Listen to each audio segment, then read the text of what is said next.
Hey everybody, this is So Heidi, and you're listening to the Successful Fashion Designer Podcast. We all know that the fashion industry is brutally competitive and it takes loads of hard work to get ahead. The problem is that everyone's secretive and tight-lipped about their ways. After working as a designer and educator for over a decade, I wanted to help break down those barriers and bring you valuable knowledge from industry experts, and this show is exactly where you'll find that. Whether you're trying to break into the fashion world, make yourself more marketable, launch your own label, or become a successful freelancer, we'll help you get ahead in the cutthroat fashion industry. This is episode 42 of the Successful Fashion Designer Podcast, and today I have a little bit of a different episode for you guys. If you listened a couple weeks ago, you listened to the compilation episode that I did at the Outdoor Retailers Trade Show, where I took my recorder on the road and conducted a bunch of impromptu interviews with people I'd never met before, never talked to before, and it was super fun. I shared 7 of those in episode 40. If you want to check that out and haven't yet, that's at sfdnetwork.com/40. And in today's episode, 42, I have 2 more interviews from the show that I wanted to pair together and I really felt deserved their own episode. The 2 guys I talked to in this episode are Ryan Orabone with Till I Die and Nick Eliason with the Outdoor Innovation Show. Now, first about Ryan. Ryan's story is so inspiring and so amazing. He has gone through a lot of ups and downs. He got his start with no fashion experience and failed at his first attempt to launch a company. He's very open and transparent about this, and he talks about what he learned, some of the hardships he went through, and how he figured out the second time how to do it better and turn it into a success. Ryan is super transparent about the financial side of things, how much money you need to get something off the ground, and the passion and the work ethic it takes to really get started in the industry. He also talks about the real numbers of making money in this industry and how to really make money with a fashion brand. He shares exact numbers on how much he's spent, the orders he's written, and he also talks a lot about his support network and where he's gotten really good support and where he's also had trouble getting support from certain people in his life. His story is really inspiring, really humbling, and just a fantastic interview. The other thing he chats about is how he's trying to compete with the big brands and the huge booths, and how he shows up at these trade shows and 95% of the buyers aren't there to see him. They're there just to have FaceTime with the other vendors. So that leads us right into the second guest on this show, which is Nick Eliason with the Outdoor Innovation Show. And the Outdoor Innovation Show is a new concept that Nick and a big team of people are putting together, and it is so cool. It is really amazing what these guys are doing. To put it quickly to you and in simple terms, they're modernizing the trade show. The trade show model is very outdated. The industry has shifted in many, many ways, but the trade show model has not changed in the last 30, 40, 50, 60 years.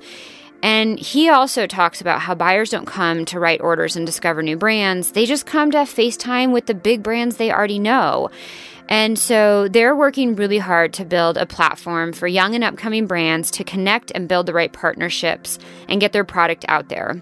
So it's really, really cool. I think these 2 episodes tie in perfectly to each other.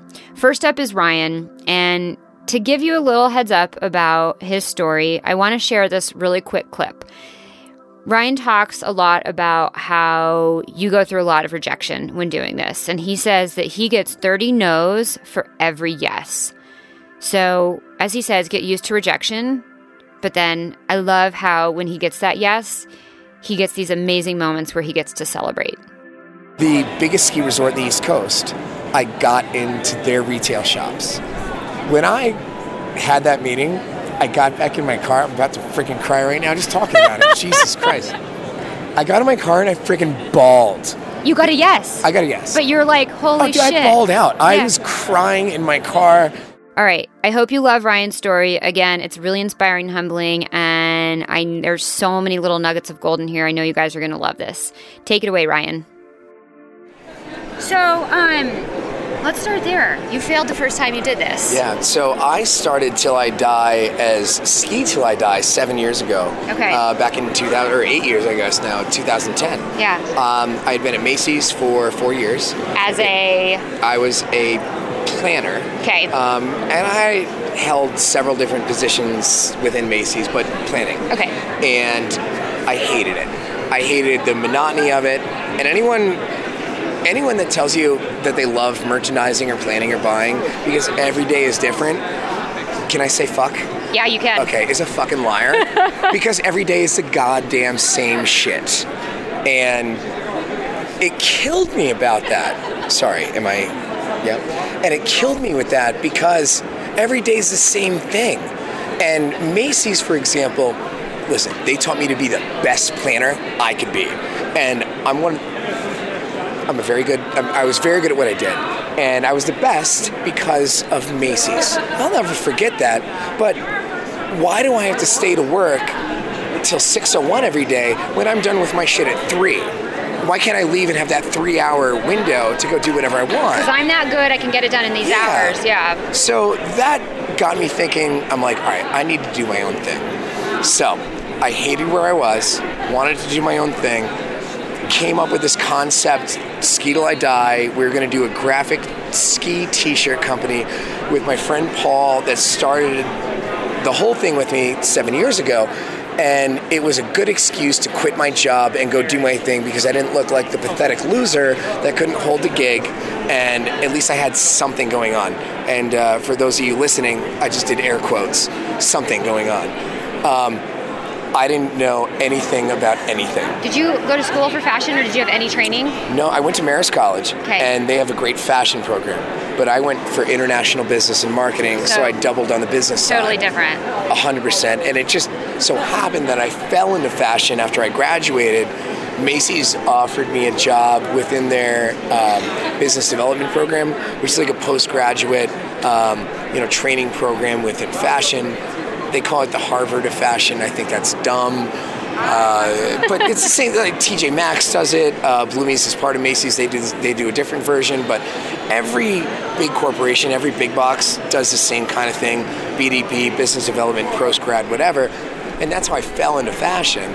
But I did love the industry. I did. You did. And I was always a big numbers guy. And so I had the option of going down the planning route or the buying route.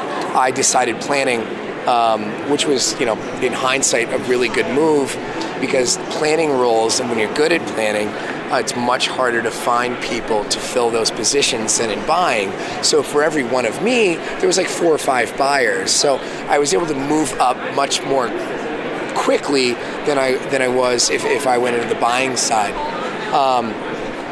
But it still gave me an opportunity to get in the business. So I failed the first time. What happened? Why do you think you failed? Because this happens to a lot of people. You know what? It was the difference between ideas versus execution. Okay. I didn't have the knowledge of the industry. I was good at planning. I knew nothing about operations. I knew nothing about logistics. I didn't know how to source my products out of Taiwan or India or China, wherever it was. I didn't know distribution. And just working at Macy's, I knew nothing about wholesale. I didn't know about the outlet business. There were so many different parts of fashion that I had yet to experience, but I was naive. I was 25. So I failed. Oh, and by the way, I also went in severely underfunded. My big thing too, that I tell people that ask me about this a lot, what's your advice? Sure. One is, if you don't have a passion for what you're doing, don't even bother, okay? If you don't have the work ethic, don't even try because, everyone has ideas, but if you can't execute, then there's no point. And then 3, if you think you need $10,000 to make it happen, you really need 30. If you think you need 30, you need 100. Triple it. Yeah, exactly. And, so fast forward to when I got laid off last summer, so summer of 2015. So wait, you were at Macy's for 4 years. You started Ski Till I Die. Yep. When was that? That was 2010. Okay, so and then you went back to work for someone else. In August of 2011 is when I went back to work. At Macy's again? No, Okay. absolutely. I love Macy's. Thank you very much. I'll never ever work for you again. Credit to people. You know why? One of the other reasons why I left Macy's. They were one of the companies that a lot of people in the industry would call a cradle to grave spot. So you start your career there, you continue your career, and you end your career there. I was there it's like my worst nightmare. Yep, I was there for the merger when Macy's, who used to have a lot of regional buying offices. It was there was Macy's Florida, Macy's East, Macy's West, Macy's Midwest, Macy's Central. There were 5 different regional buying offices, and Macy's came up with this whole My Macy's strategy, which in theory is brilliant because they wanted to tailor their assortment for every specific demographic and geographic region that they were in. Great. And they had 5 regional buying offices to do that. But they called it the My Macy's strategy, and then they centralized their buying and planning out of New York. So they closed down all operations around the country. Out of the 5 regional buying offices, they consolidated into 1. So how are you going to tailor your assortment for your entire, what was it, 1,000 stores, I think they had at that point? Somewhere around 1,000. How are you going to tailor your assortment to 1,000 stores when you just close down all your regional buying offices and then just everything's based out of New York? Yeah. It was for the shareholders, and Terry Lundgren, who I didn't know personally, but I knew him on a first name basis. He knew who I was. I knew who he was. He was CEO at the time, and he was also president of the National Retail Federation. He was the one that got on the pedestal. Oh, we're going to do this and this and this. Yeah, but behind the scenes, they were firing people that had been there for 15 to 20 years, treating them like absolute garbage. And I saw this, and I'm like, I don't want to work for a company like that. Yeah, it's shit. Yeah, it's awful. Fucking awful. And that wasn't the first time that I had left a company that, if I didn't leave, I would have gotten fired. I mean, let's be honest, I would have. Yeah. Because I was just so, done with it. But whatever. So left Macy's, ski till I die, didn't work, didn't know enough, didn't have enough money, and I didn't have the drive. Okay. Then I went back into the industry, but I worked on the vendor side. So I worked for a company called Greg Norman. That's where you and I probably know some of the same people. I hope we do. Small fucking world. Right? Holy shit. Oh my God. Yeah. That's why I never talk absolute shit about. I never say bad things about anybody. Right? But I'll talk shit about Macy's all day. I've done a lot of golf in my day. Let me just tell you that. 9th green at 9. Want to meet? Oh, you don't know that one? No. All right, I'll meet you at the 9th green at 9. You'll see why. Okay. Wow. All right. Anyways, Greg Norman, so you learned the. That was when I launched their outlet business. Okay. So I reported directly into the CEO, but he gave me control over operations, logistics, production. So I got to see what it takes, and I was in charge of the P&L. The open to buy. So I saw and had a handle on what the behind the scenes business was that I was missing the first time around. Okay. I did that for 3 years. Okay. I left Greg Norman. Yeah. Oh, well, dude, I was a sponge the entire time, and Stu Glasser was the name of the guy who I reported into, and he was an industry icon. And he's the only person that I'll ever really say was kind of one of those, who do you look up to in the business? Who was somebody that kind of showed you what's going, a mentor, yeah. Absolutely. And I don't use the mentor thing, lightly. He was one. He gave me everything. He gave me the opportunity, he gave me the tools, and he gave me the direction. So when I left, it was an amicable departure, and then I went to go take over retail operations for Ben Sherman, which is a high-end men's fashion company that was based out of London. Yeah, I'm very familiar with them. They had a New York showroom, and so that's where I was based, and I turned that retail business around in 15 months, and that gave me an opportunity for a retail business on the vendor side on a very small scale, where I was in direct connection with the stores. I went out west, I was out east, there was only 5 shops. I had a really good relationship with my buyer, who I'm still very close with today, and that gave me a glimpse of what market is really like. It's been good. Did that for a year and a half. Then Ben decided that they were going to pull out of New York, move ops out of retail into London. Didn't want to go to London, so then I took a position with True Religion. True Religion was on the wholesale side, failing business.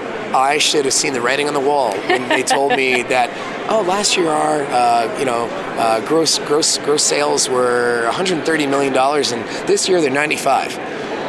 If you're a business, I don't care if you make $10,000 a year or $100 million a year. When your business declines 30+% year over year, there's a problem. But I was so naive, and they were paying me a buttload of money, I didn't care. And I wanted the wholesale experience. So then I went over there, and I did that for a year and a half until I got laid off. I had been saving money for a house, and I had already started thinking about exit strategy out of True, but I was so probably 8 to 12 months away from actually doing it. But leading up to this, my friends had a sit down with me the year prior about ski till I die, because I thought about it every single day of my life. If this is getting boring, by the way, just hit me in the head and tell me to shut up. No, keep going. Every day of my life. Yeah. So 2 years prior to this, my friends kind of sat me down and they said, listen, we love your designs, in regard to ski till I die. We love what you're doing. If we thought this would fail, we would be the first ones to tell you. But you either need to get serious about it or stop fucking telling people it's what you do. Because that's what I would do. Like, I'd walk around like, oh yeah, because it was something I had just done on the side for my friends, and I never took it seriously. But I would tell people that I own my own business. But I flirted around like I was like a butterfly, from flower to flower, like, oh yeah, la-di-da. But I never took it seriously. They whipped me into shape, and I needed that confidence from them to actually realize, okay, this is something that could be real. And at that point is when I stopped going out for happy hour on Wednesdays and getting slammed to going to work drunk hungover Thursday. That's when I stopped going to brunch on Sunday with my friends, spending an unnecessary $150 to day drink on a Sunday afternoon. I was at home working on my business plan. I was building on my website. I was creating new designs. You became super obsessed. Oh, 100%. Yeah. And so I became so hyper-focused on the company after they gave me that little pep talk that when I got laid off a year and a half later, I was ready to just hit the ground running. Yeah. And I had this surplus of capital that I'd saved up to buy this house, which I couldn't buy without a job, because who's going to finance a mortgage without a real position, that everything just kind of fell into place. So ultimately getting laid off was the best thing that ever happened to me. Yeah. So how long ago was that you then said, okay, I'm doing this again? Yep. So that was 18 months ago. Wow. So here we are at Outdoor Retailer. You have your booth. 2018. And you were talking a few minutes ago before we started recording about, I really want to talk about some of the stuff you mentioned in terms of, you're here competing with Helly Hansen and Nordica and Patagonia, and, you're in about a 10 by 20 booth. You're a small startup brand. And you had some really interesting commentary on that. And then you also had some interesting commentary on the last time you did the show and the orders you wrote. And I'd love for you to, talk a little bit about that and share some of your thoughts and experiences and just feedback on what that's been like. The hardest part about this whole thing, and it all starts with, the support that I have locally from my friends and my network, and we're a Killington-based company, and the Killington community rallying behind Till I Die, being local. That's Vermont. That's Vermont, yep. But then we come here, and Denver, Colorado. I'm, 2,000 miles away? It's far. 2,000 miles away. Yeah, about 2,000. I mean, it's a day and a half drive if you go straight through with breaks 2 to 3. And I come here and I have 200 square feet of space to show off my products and sell shops that I wouldn't have access to if I wasn't here. I'm based out east. I don't have the capital and the money to fly out west and go on these buying shows or go on these buying trips. And then I compete with Nordica, who's got 1,000 square feet of space. Helly Hansen has a double-decker 2,000 square feet of retail space where buyers are buying from the big brands first, and they are occupying 95% of their time. They're occupying 95% of their time. And they're too showy, and they've got special private rooms, and they've got 30 people that are part of their team. Handled with white gloves. Yeah. Yeah. And then it's me flying my friends out to help me like run this booth. Like, what can I do? So we just try to create like a fun, super awesome atmosphere that's different. I'm not trying to be the cookie cutter Nordica. I'm not trying to be atomic and build a treehouse within my booth. Like, I want to be unique and different, stand out, and I want to drink PBRs all day, and I want whoever walks by to do a shot ski with us just because it's fun and cool. And so, you know, what kind of separates us from them is, you know, that very fact, like, we're different. Like, we are not Nordica. We don't have our logo plastered all over everything. Like, I'm wearing a logo hoodie right now. It's the only logo thing that we really do. But our designs are design focused. Like, we're not logo centric. Like, when you rock the brand, I want you to rock the brand because you live this life, and you want to express that through the apparel that you wear. So, like, there are buyers that want to buy this stuff over the Helly Hansen. Like, there are markets and niches for this. And so if those buyers, like, aren't here, where are they? And, like, how do you get in touch with them? Or is that something you're still trying to figure out? I get 30 no's for every yes I get. Okay, so it's just a lot of rejection and you have to deal with that. Yeah, and it's hard. Like, your first no, you want to cry. You literally, and your second no, you want to cry. And I'm so glad you're talking about this. Oh, you absolutely do. Like, I'm an emotional person, okay? I cry when I'm sad, and I cry when I'm happy. It takes a lot of rejection, but you have to just stick with it. And I'm someone that keeps the mentality of, I'm going to make this happen. Come hell or high water, I'm going to make it happen. And we have. It got to the point where we started one shop. All it took was the one shop to give me a chance. And then I turned that into 8, and then I parlayed that into 30 this season. And Killington, Vermont, the biggest ski resort in the East Coast, I got into their retail shops.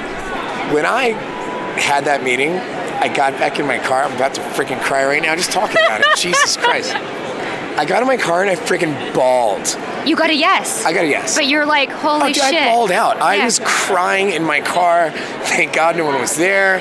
Like, crying tears. And to this day, I'll never forget that. And it just takes perseverance and believing in your brand and yourself. And it all started with the support from my friends. Because if it wasn't them that kicked me in the ass 2 years ago and told me that this had a chance, and the other thing, you know what?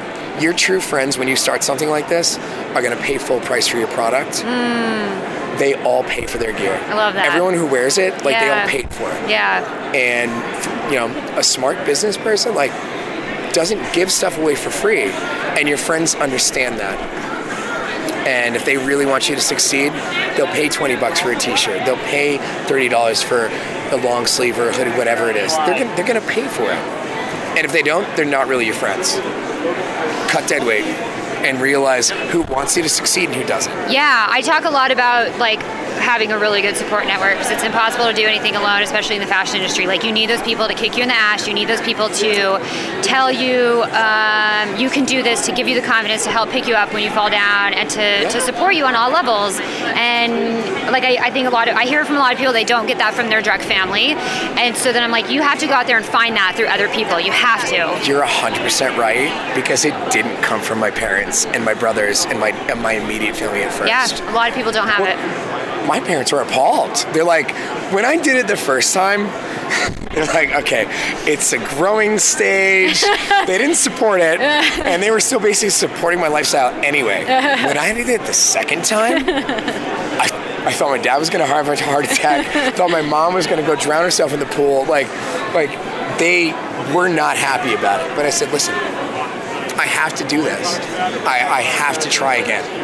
I didn't get it. I didn't go full throttle the first time. I have to try it again. And then this past Christmas, I went home.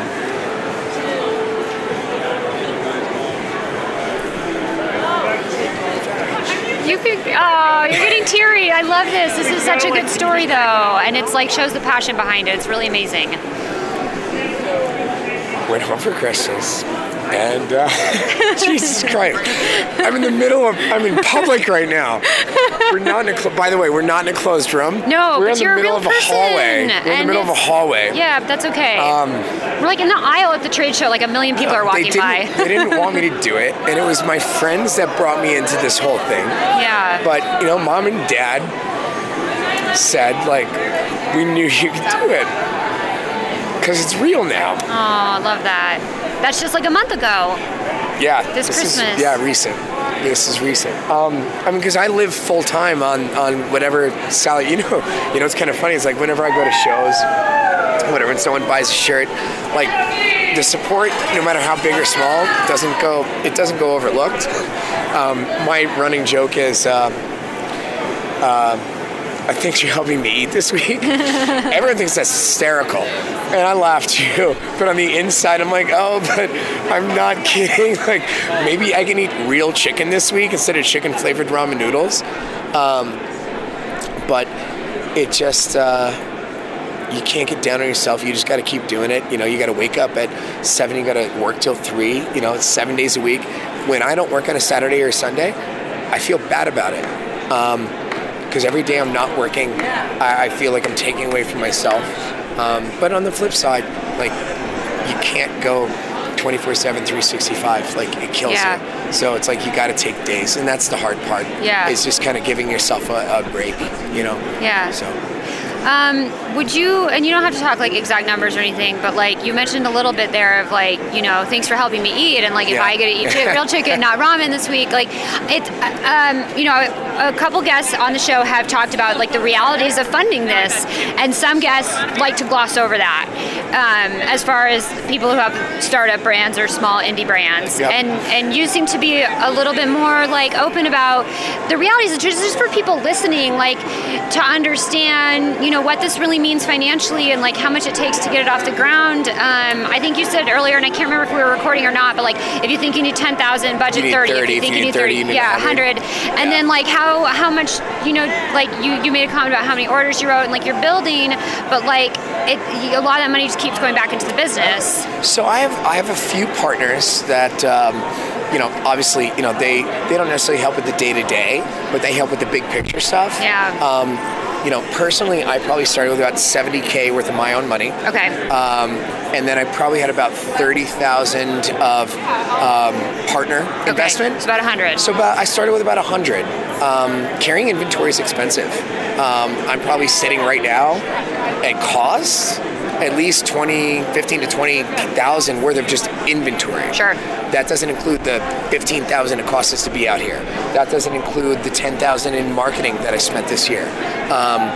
Everything costs money. Stickers. Every sticker I give away costs 88 cents. When you buy 1,000 of them, that's basically $1,000 you just spend on freaking stickers. I'm wearing a lanyard right now. I spent $250 on lanyards and another $500 on business cards. Like, everything, it adds up. It all adds up. So I started with a lot of capital that made me comfortable doing this, knowing that, like, all right, if I made $1,000 mistake, that's not going to drown me. This show last year we did the show and we broke even from the accounts that we got. Congratulations, because I've heard worse stories than that. I've heard stories like that's a fantastic story. That's a success story. Yeah, that's a total success. This year it costs a little bit more because we built it out a little bit bigger. It's going to end up being, we'll probably double our investment this year. Good for you. Congratulations. That's huge. Thank you. Yeah. Well, but the thing is, like, we're profitable at this point, and in 18 months to be a profitable company is a big deal. Yep. But every dollar that comes back into the company that's in the green, we sink right back into either new production or new designs or marketing, or I still need to eat. Yeah. So real chicken is good sometimes. It just goes right back in. I mean, if I think about what salary I'm paying myself right now, you need to be able to survive on $20,000 a year. And if you can't do that for yourself, don't start your own business. Unless you're a trust fund kid or you've got some significant outside investment. If you can't survive with $20,000 a year and make that work, which is like 2,000. It's about 2,000 a month, a little bit less, 1,800 a month. Yeah. If you don't think you can make that happen, it's not for you. And it's not for everybody. It's not for everybody. No. Really quick, and then we'll wrap up, and you can do some more shot skis. Grab a beer. I might do a picture with a shot ski just because, like, you told the story, and I was like, wait, this is so cool. Maybe I have to do it. What are, it's really interesting because a lot of startup and indie brands these days are doing the direct-to-consumer thing, DTC. And I haven't heard you mention that at all. Like, you're here at, like, a really expensive trade show, and it seems like you've made the choice to go wholesale, or are you doing DTC as well, or like where are you balancing and where do you see that really going for your brand? So my 3 to 5 year plan is DTC to be 50% of my business. Okay. Because that's where the margins are. Yep. Right now it's probably about 30. Oh, not bad. Yeah, it's not bad. It's not great though. I've seen my website traffic in the last year triple, but triple from what? I mean, go from 5 to 15, 25 to 75, I'm not going to tell you the number, but sure. It's above industry average. But the website traffic has tripled, but the distribution from shops is critical.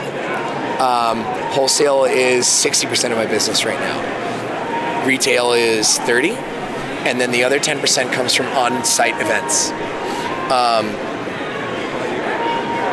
You can't have one without the other, and I need the distribution. How are West Coast people going to know who the hell I am? It legitimizes my brand. To see my stuff merchandised in store is amazing. And I can say my product is represented in New Mexico and Idaho and San Diego, California, Columbus, Ohio, Grand Rapids, Michigan, Pittsburgh, Pennsylvania. I'm all over the map. Major validation. Yeah, 100%. And I want that. And you know what else? First of all, they say small businesses are the backbone of America. That's absolute horseshit. But it's as a small business owner, I want to support other small businesses. And mom and pop ski shops are where it's at.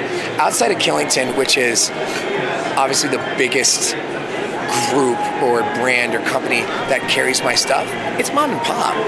But I like that. And the thing I do for the wholesale accounts that we're in is I offer exclusivity. So you're the exclusive distributor of Till I Die in Columbus, Ohio, for example. Sure. We're at in a shop called Colorado Mountain Ski. They're the only shop in Ohio that carries Till I Die. And unless he gives me the green light to sell in Cleveland, I'm not going to. If he These are partnerships you're building. It's a win-win, two-way street. So the more you support them, the more support you get back. Yeah, there's another brand who is a direct competitor of ours, and I won't say who they are, direct competitor of ours that have saturated the market. And it's just so upsetting because they're not working with their retail distributors, and they're more focused on their own business than helping who they sell to, that it just doesn't work for anyone. And it's you can go up and down a mountain, every single shop will carry their stuff. That doesn't help. Do you think that there's also something to be said for the scarcity strategy? Yeah, absolutely. A lot of the shops will carry 1 or 2 exclusive designs that we only sell to them. And, that's cool. And they like it, works for us. Customization is one of our big things. And that also works in both directions, you know. It makes it worthwhile for everybody involved. Yeah, this has been so fun to chat. You didn't introduce yourself. My name's Ryan. I'm a Capricorn. No, Heidi, it's been a pleasure. Thank you very much for sitting down or standing up with me. Where can everybody find you? So we're at tillidie.com, 2 L's in Till. Just bought the .com. We're talking about how much that costs. That was another $2,500. But tillidie.com. We're based out of Killington, Vermont. We're as local as it gets, and we're very inclusive. So you ever see us on the mountain, come say hi. I love it. Thank you so much. No, cheers. Thank you so much for sharing your journey and being so transparent and humble with everything that you've been through, Ryan. Really, really appreciate it.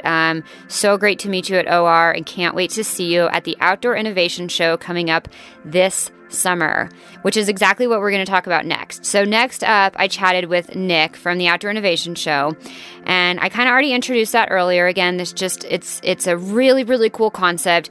They're taking the trade show and they're modernizing it because it's a super outdated model, and it's not the best way to support some of these young startup emerging brands that are out there. There's so many of them out there, and the traditional trade show model does not work.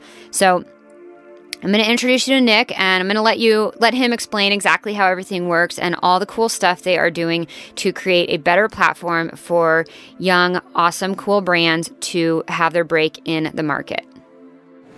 So, all right, so you're with Outdoor Innovation Show. Okay, so is this totally transparent? You can talk about all this? 100%. Okay.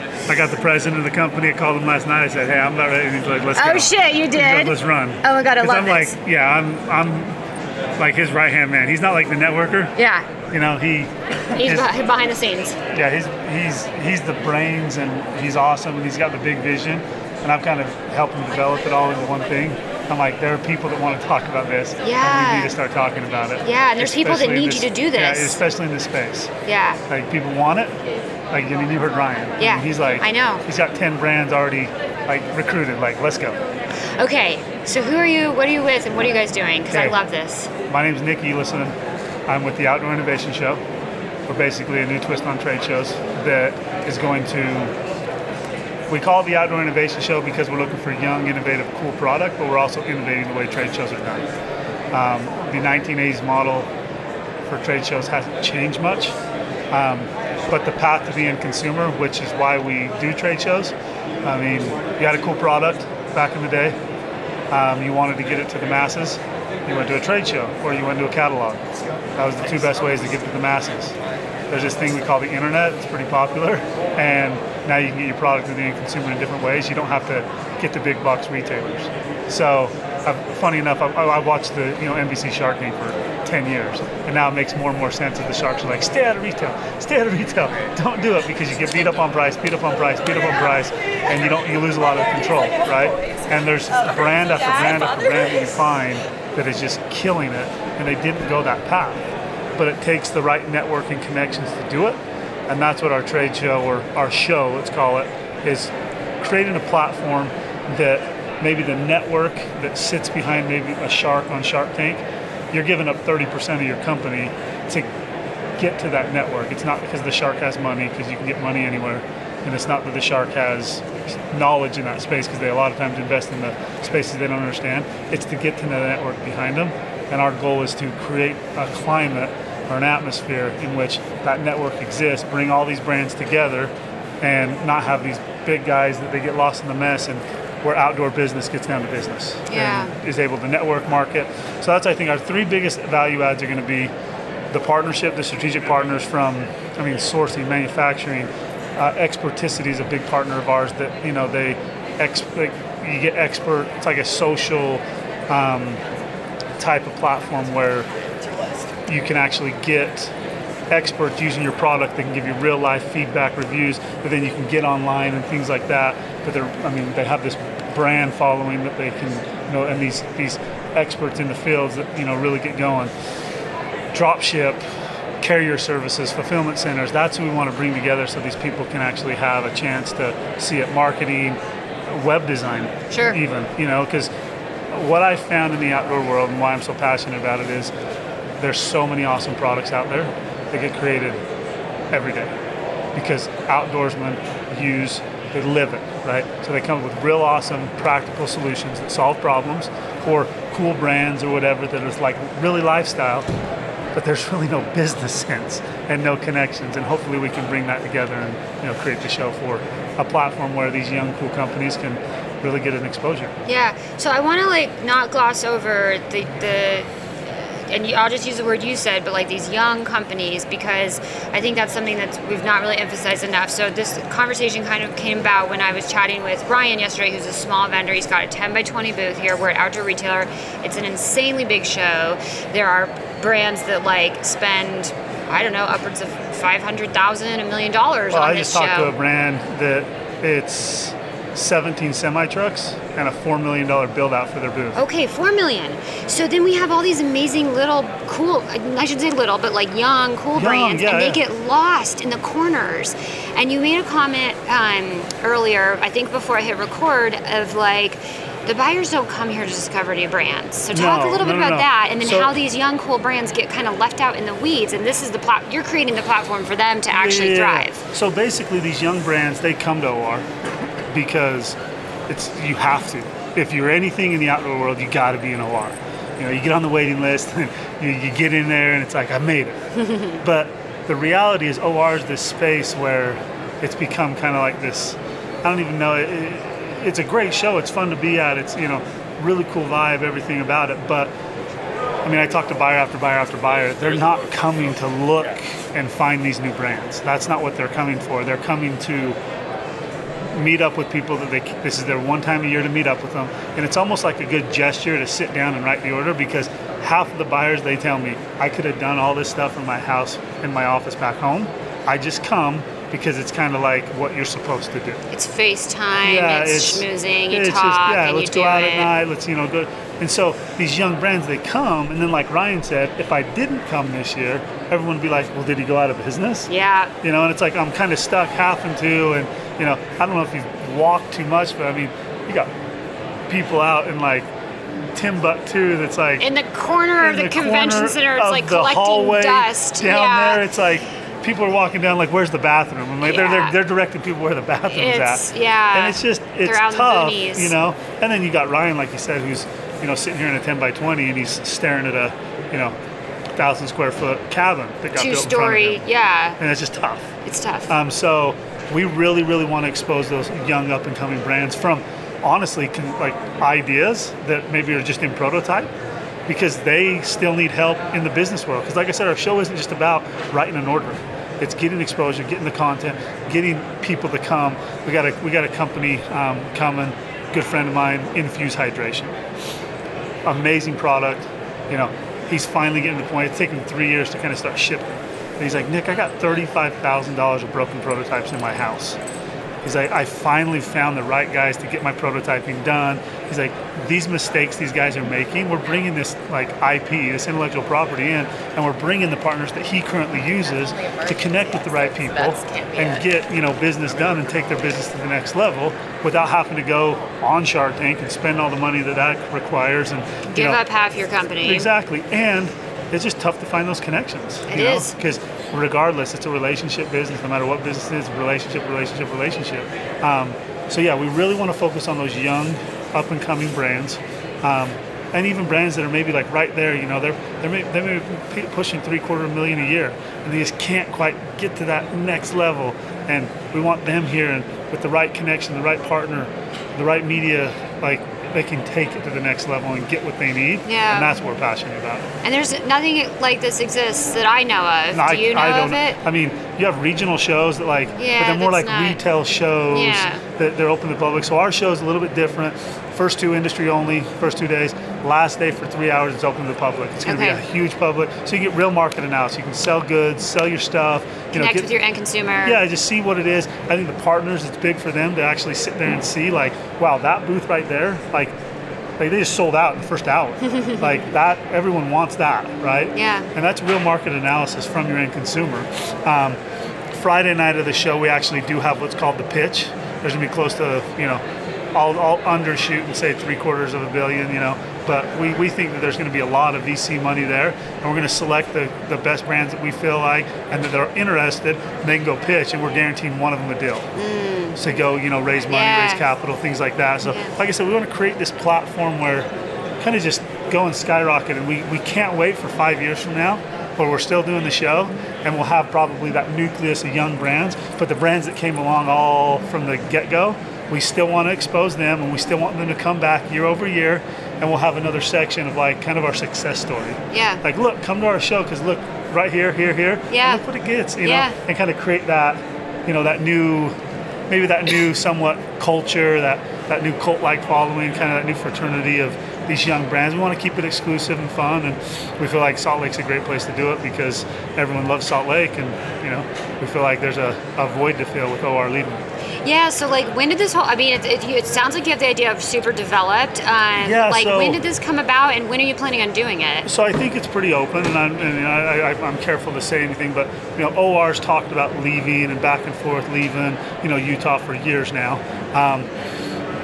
Then with the former administration, now to the new administration, I don't want to get too much into politics, but public lands became a big deal, right?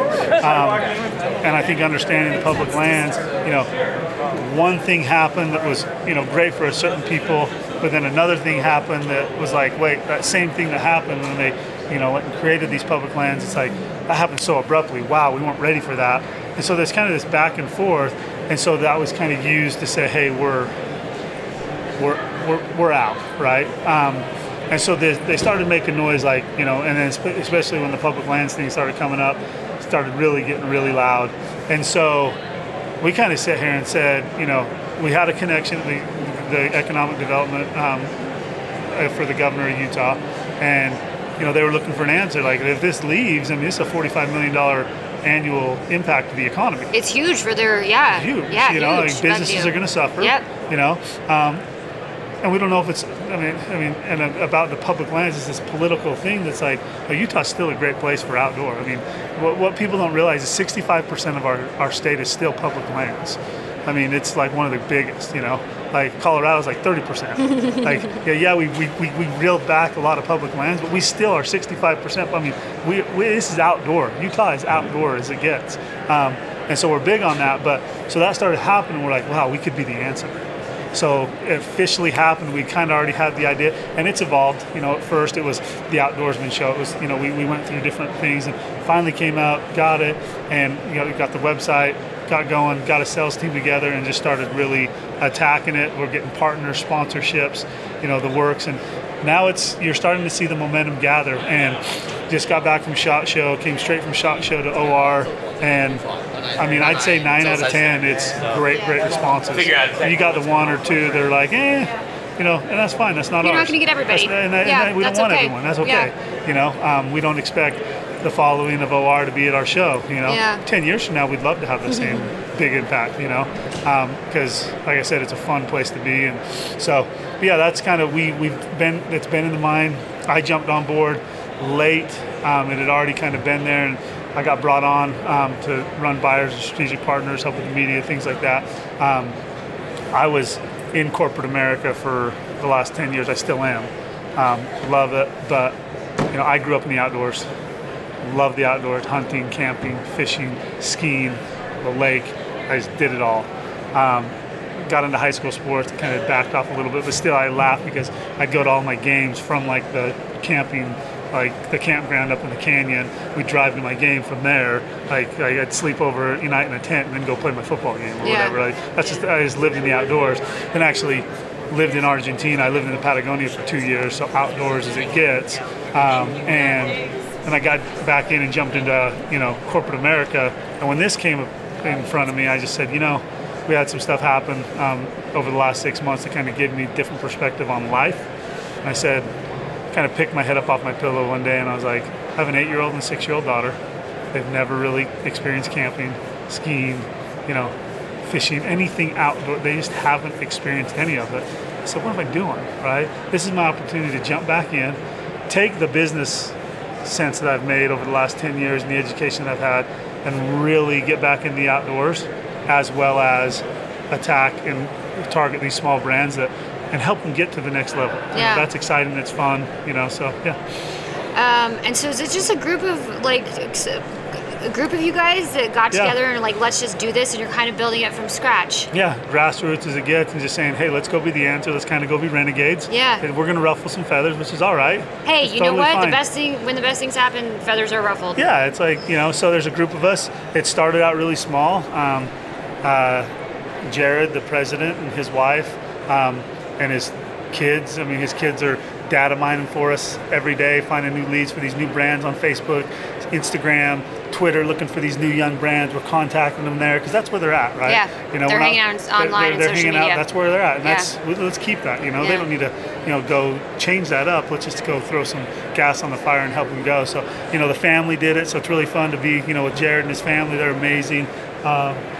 And then we got a couple event coordinator. We got our event coordinator, our business developer, and we got our sales group. And we got together and developed a 12 to 15 man sales team. That's just now we just go contact and we just all out. Renegades just gonna make it happen. So it's a little group of us that technically, I guess, when we were doing the research, OR only shows 17 employees, but obviously it takes way more than that. They're more seasonal. Sure. But it's a little group that really does it, and that's what we want to go do. So. Yeah. And so when do you think this is going to happen? It's July 18th, 19th, and 20th. Oh, it's already set. Set at the Salt Palace. So that's in about 6 months. Yes. Yeah. A lot of work to do, but we're excited. Okay, so if people out there listening want to check this out, want to be part of it, want more information, what should they do? OutdoorInnovationShow.com. OutdoorInnovationShow.com. OutdoorInnovationShow.com.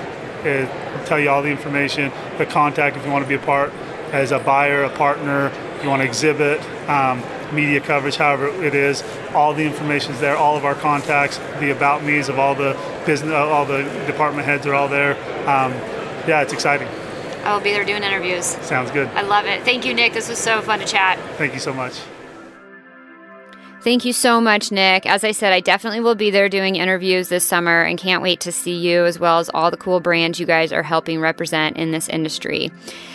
And thank you guys so much for listening. I appreciate each and every one of you, and you have no idea how much it means to me when I get to read your amazing reviews on iTunes and see all the subscribers out there listening. So if you enjoyed this episode, I would be really grateful and appreciative if you took 30 seconds to leave a rating and review. Again, you can always do that at sfdnetwork.com/review. It really does make a difference, and it really means so much to me. Thank you. Now, if you'd like to learn more about any of the resources mentioned in this episode, you can visit the show notes at sfdnetwork.com/42. And I'll also remind you that we're testing a new platform to release some small bits of extra bonus content, behind the scenes interviews, things that don't always have a home. They may not belong on the podcast. They may not really have a home on the website. So we're testing a platform to see what content you guys like, engage with you a little bit more, and have a little bit more of an open dialogue. That's all going on over at patreon.com/SFD. Now, if you're familiar with Patreon, you know that it is a model created to support creative endeavors like the successful fashion designer. But I didn't create the page to collect $1 a month from all of you. Now, if you want to give $1 because you love what I'm doing and that's the best way to support me, then you're welcome to do that. I thank you graciously, but I have no intent, nor am I there to ask you for $1. Everything on the page is absolutely free. And like I said, it's a little bit of an experiment to see what type of content you guys want more of, what you latch onto, what you don't want to see. So check it out, patreon.com/SFD. I love hearing from you guys there. I love chatting with you there. And again, we're releasing little bite-sized pieces of bonus content, exclusive things that are only hitting the Patreon page. So check it out if you want a little bit more than what you're getting on the podcast or what you see on successfulfashiondesigner.com. Thanks so much, you guys. Again, I do appreciate each and every one of you listening every Monday, and I will be here with you next week. Bye-bye.